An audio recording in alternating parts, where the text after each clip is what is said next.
আসসালামু আলাইকুম দর্শক, আজকে ব্লগ শুরু করলাম সরাসরি ঘুমে থেকে উঠে হারি। আপনারা দেখতেই পারতেছেন যে আমার গাড়ির অবস্থা দেখে আমার মাথা নষ্ট। আমার আগের ব্লগে যে আপনারা একটা ভাঙাচোরা গাড়ি দেখছেন, ওই গাড়িটা মানে আমি এখন ঠিক করবার দিছি। তো গাড়িটা ঠিক করে পরে আবার আমার স্টার্ট করবো। এতদিন হয়তো আমার এক্সামের বন্ধর জন্য আমি বন্ধ থাকার কারণে আমি কাম করি নাই, সেই সুযোগে আমি গাড়িটা দিছি ঠিক করবার নিয়ে। দেখতেই পারতেছেন গাড়ির কি অবস্থা।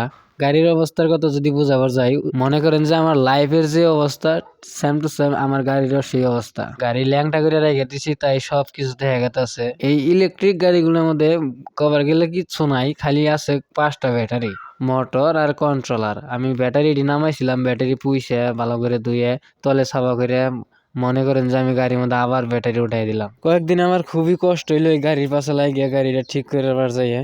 গাড়ির অবস্থা তো দেখতেই পারতেছেন খুবই খারাপ। এখনকার অল্প গাড়ির কাম প্রায় কমপ্লিট, আর অল্প কিছু কাম বাকি আছে। মনে করেন যে সাইডে পাতি লাগাইতেছে, পাতি সাতি লাগাইয়া পরে গাড়ির মধ্যে উঠাই দিব আর কি।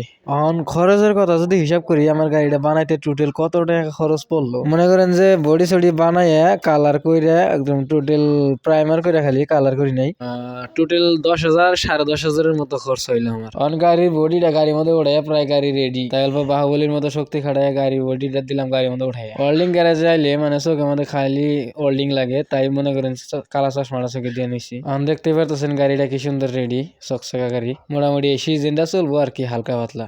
দোয়া করবেন আমার জন্য সবাই, আর আমি আপনাদের জন্য দোয়া করি আপনারা যেন সবাই সুস্থ থাকেন। আর যদি শরীর স্বাস্থ্য ভালো থাকে তাহলে পরবর্তী ভিডিওতে আবার দেখা হবে ইনশাআল্লাহ। আবার সবাইকে অন্তর থেকে জানাই আসসালামু আলাইকুম।